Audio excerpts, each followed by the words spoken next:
اول مثال معانا حاجه بالشكل ده كده.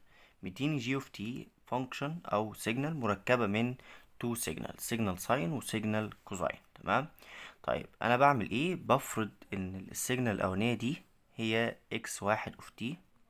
تمام. وبفرض السيجنال التانية دي هي السيجنال اكس اتنين اوف تي. تمام. طيب انا عارف ان دي ساين ودي كوزاين. الساين هي ساينوسيدال صح، وبالتالي اكس في واحد اوف تي هي periodic. التايم بتاعها اللي هو الفاندامنتال بيريود بتاعها يبقى عبارة عن ايه بقى؟ احنا اتفقنا القانون بتاعها 2 باي على الاوميجا. الاوميجا هنا اللي بيبقى قبل مين؟ قبل التي، بغض النظر عن قيمة الإشارة سالب أو موجب. تمام. فهتحط هنا مين؟ قيمة الأربعة باي دي. هيطلع في الآخر قيمة تي واحد بكام؟ بنص سكند. بحط تي واحد كده على جنب، بركنها على جنب، بروح اعمل نفس الكلام مع اكس اتنين. بلاقي اكس اتنين هي كوزاين صح، وطالما هي كوزاين يعني برضو ساينوسيدال. يبقى اكس اتنين اوف تي بما ان هي ساينوسيدال فاذا هي بريودك. طب تمام. طالما هي بريودك يبقى التي اتنين الفاندامنتال بيريود بتاعها عبارة عن 2 باي على قيمة الأوميجا نود بتاعتها اللي هي مين؟ اللي هي 3 باي، اللي هو في الآخر 2 على 3 سكند. تمام. طيب بروح أحسب قيمة تي واحد على تي اتنين، هلاقي إن أنا هنا نص على 2 على 3، اللي هو بيطلع في الآخر كام؟ 3 على 4 سكند. ده قيمة ايه؟ ده قيمة راشونال صح؟ راشونال نمبر. راشونال نمبر ليه راشونال نمبر؟ لان ده رقم صحيح وده رقم صحيح، الباست صحيح والمقام صحيح. راشونال ايه؟ راشونال نمبر.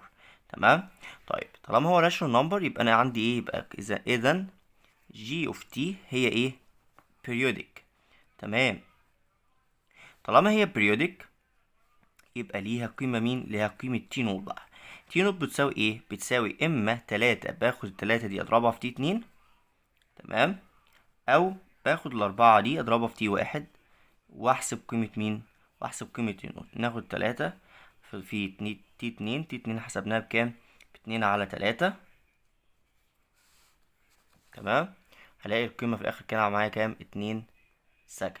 يعني الجي اوف تي ديك بتكرر نفسها كل 2 ثانية، لان الاتنين دول اتركبوا مع بعض، فلما اتركبوا مع بعض وعملوا شكل جديد خلوا الشكل ده بيكرر نفسه كل ايه؟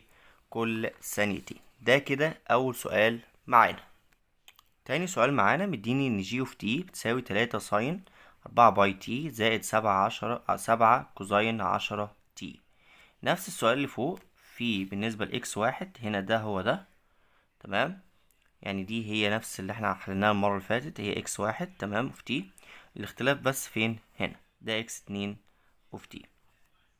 طبعا احنا عندنا دي قبل كده وان طبعا دي ساينوسويدال، وبالتالي ايه الفاندامنتال بيريود بتاعك قيمته كام؟ قيمته 2 باي على 4 باي. تمام. اللي هو الايه؟ الاوميجا نود هنا. تمام. وده بيساوي ايه في الاخر؟ نص سكند. وهي ايه؟ الاكس واحد اوف تي دي ايه؟ دي بيريودك. تمام. انت طبعا في الامتحان بتقول له بما ان اكس واحد اسيوم، طبعا بفرض في الاول خالص ان التلاتة ساين 4 باي تي بتساوي اكس واحد اوف تي، وبقول له ان اكس واحد اوف تي دي هي ساينوسيدال، وبالتالي then السيجنال دي هي بريودك، والفاندامنتال بيريود بتاعها بيساوي 2 باي على قيمة الاوميجا نود اللي هو 4 باي، وبالتالي بيساوي ايه؟ نص سكند. ده بتنظم بس في طريقة الامتحان، في حل الامتحانات بس. تمام. طيب الاختلاف بقى هنا ان طبعا دي ايه؟ دي برضو ساينوسيدال صح، او بالتالي الفندامنتال بيريود بتاعك هيبقى عبارة عن 2 باي على قيمة مين؟ قيمة الاوميجا اللي هو قيمته 10. تمام. وبالتالي تي اتنين قيمتها هتبقى باي على كام؟ باي على 5. تمام. طيب لما اجي اروح احسب بقى ايه؟ طبعا احنا قلنا دي ايه؟ الفانكشن اكس اتنين دي، السيجنال اكس اتنين دي هي بريودك، واكس واحد بريودك صح؟ الاتنين بريودك يعني. فهل المنطقي ان دي تطلع بريودك؟ هنشوف دلوقتي تطلع بريودك ولا لا. لما نيجي نحسب تي واحد على تي اتنين هنشوف بقى هي اللي هتكرر. طيب تي واحد على تي اتنين قيمتها كام؟ نص على باي على 5. الكلام ده بيساوي معناه بيساوي 5/2 باي. الرقم ده رقم irrational number، مش rational number. ليه؟ لان ده رقم صحيح لكنه ده مش رقم صحيح. طالما وجدت الباي فوق او تحت يبقى على طول irrational ايه؟ irrational number. طالما irrational number يبقى على طول g of t non periodic. تمام. non periodic مش periodic signal طالما irrational. طب رغم ان دي periodic ودي periodic، الا ان جي اوف تي ايه؟ الا ان جي اوف تي هي non periodic. ليه؟ نظرا ان تي واحد على تي اتنين طلعت irrational number مش rational number. لو rational number اروح احسب زي ما عملنا المثال اللي فات بالظبط. ده الاختلاف عن المثال الاولاني. تمام كده السؤال بتاعنا خلص. طب طالما هي non periodic طبعا ملهاش بقى، طالما non periodic ملهاش ايه؟ ملهاش fundamental period. ملهاش fundamental period طالما non periodic اكيد طبعا. هنخش على السؤال التالت. السؤال التالت عندنا مديني حاجة بالشكل ده، مديني جي اوف تي بيساوي تان الشكل اللي قدامك ده. طبعا احنا زي ما احنا قلنا المرة اللي فاتت، قلنا ان التان بيتم انها بتكرر نفسها كل باي. تمام. وطلعنا استنتجنا من المحاضرة اللي فاتت، الفيديو اللي فات، ان قيمة البيريود بتاعك اللي هو الفوندامنتال بيريود بتاعتك بتبقى عبارة عن باي على قيمة الاوميجا نوت. تمام. طبعا التان دي احنا قلنا ان هي ايه؟ ان هي بريودك، ولكن عشان اقدر اقول ان هي بريودك لازم تجيب لي مين؟ الفوندامنتال بيريود. قلنا بقى ان التان مش زي الساين والكوزاين، لا، التان بتكرر نفسها كل قد ايه؟ كل باي، مش كل 2 باي، عشان هنا حطينا ايه؟ باي. اروح اعوض بقى باي على قيمة الاوميجا. قيمة الاوميجا زي ما احنا اتفقنا، قلت لك الاشارة ما يهمنيش، لان الاشارة دي بتعبر عن اتجاه التايم، اتجاه بس فقط الاشارة. انما اللي يهمني مين؟ القيمة بتاعة الاوميجا اللي هي 5 باي على 8. تمام. 5 باي على 8. طبعا القيمة تطلع في الاخر كام؟ تطلع في الاخر 8 على 5 سكند. يعني الفاندامنتال بيريود بالنسبة لفانكشن بالشكل ده بتكرر نفسها كل 8 على 5 سكند. تمام. وهي periodic، وبالتالي ايه ده الفكرة بتاعت السؤال ده يعني. تمام كده. بس طبعا وانت بتحل حاجة زي كده في الامتحان والسؤال نظري، لا، امشي خطوات. يعني ايه امشي خطوات؟ تروح تقول له في الاول خالص انه المفترض ان عشان يبقى periodic لازم الاكس اوف تي تساوي الاكس اوف تي بلس تي نوت. تمام. بروح اعوض عن الكلام ده، بروح اعوض عن الكلام ده وبعوض عن الكلام ده. يعني اجي اقول له مثلا هنا كده ان تان المفترض سالب 5 باي على 8 تي زائد الباي على الاتنين. الكلام ده المفترض ان هو يساوي تان سالب 5 باي على 8 تي زائد التي نوت. تمام.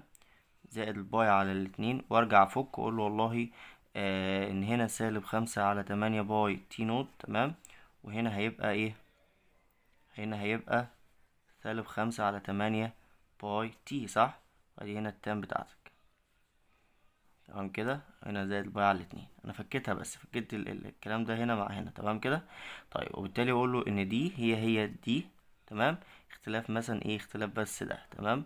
وبرجع اقول له ان التان بكتب له يعني التان بتكرر نفسها كل باي، وبالتالي يهمني ان سالب باي على تي نوت دي بتساوي المفترض ان هي ايه؟ تساوي ام باي. وباخد قيمة الام دي بواحد، بشرح له بقى الكلام اللي احنا قلناه قبل كده، وارجع احسب له التي نوت بتساوي كام في الاخر بقى؟ بتساوي باي على قيمة الأوميجا نود اللي هتطلع 5 على 8 باي، وطير الباي مع الباي يطلع 8 على 5 سكند. وبقوله إن هي بريودك، والتايم بيريود بتاعه أو الفوندامنتال بيريود بتاعك قيمته 8 على 5. يعني بشرح له الدنيا بحيث إن هو يبقى فاهم أنا بعمل إيه، مكتبلوش على طول الإجابة مباشرة على طول. تمام. أنا بس بديك عشان تبقى أنت فاهم أنت بتعمل إيه، بحيث لو جالك سؤال اختياري تحل بسرعة وتبقى أنت فاهم أنت بتعمل إيه كويس. تمام. في حاجة تانية بتلخبط الناس، ان هو مثلا احيانا بيقوم يديك سؤال حاجة بالشكل ده، اعتبره مثال رقم 4، ان هو يقوم قايل لك ايه؟ ان اكس اوف تي، تمام، ده السيجنال، بتساوي الاكسبوننشال 8 تي بلس مثلا 60. حاجة بالشكل ده هي نون بريودك، لان اكسبوننشال زي ما احنا اتفقنا بتبقى مرسومة بالشكل ده، وبالتالي حاجة زي كده بتبقى نون بريودك، صح؟ طب حتى لو انا جيت اطبق فيها القانون، اقول مثلا اكس تي بلس تي نوت. تمام. الكلام ده هيساوي ايه؟ اشيل كل تي واحط مكانها تي نوت، صح؟ يعني ايه؟ 8 تي، تمام، بلس 8 تي نوت زائد 60.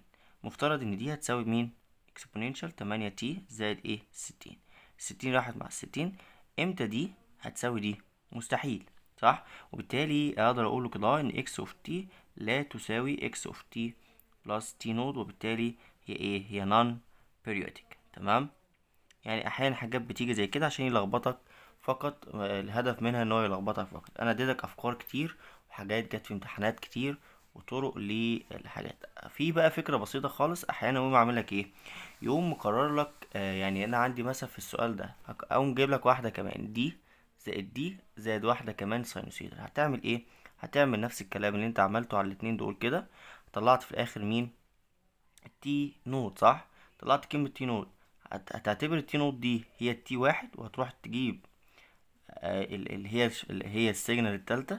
السيجنال التالتة هتبقى برضو ليها ايه؟ fundamental period.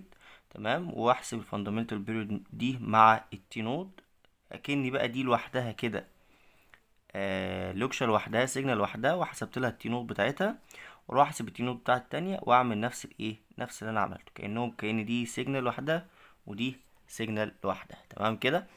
بس دي فكرة بسيطة عشان لو جاتلك يعني تبقى انت ايه، تبقى انت عارف هتعمل ايه. تمام كده. يبقى انا اديتك جميع الافكار، عرفتك الدنيا ماشية ازاي، هتشتغل ازاي. يبقى كده بإذن الله كل حاجة قلتها لك. ولكن ده خلي بالك اللي احنا فيه ده هو continuous time مش discrete time. طالما شغال t مش n يبقى discrete continuous time مش discrete time. تمام، خلي بالك من الكلام ده، لسه هنشرح discrete time في الحلقات القادمة بإذن الله.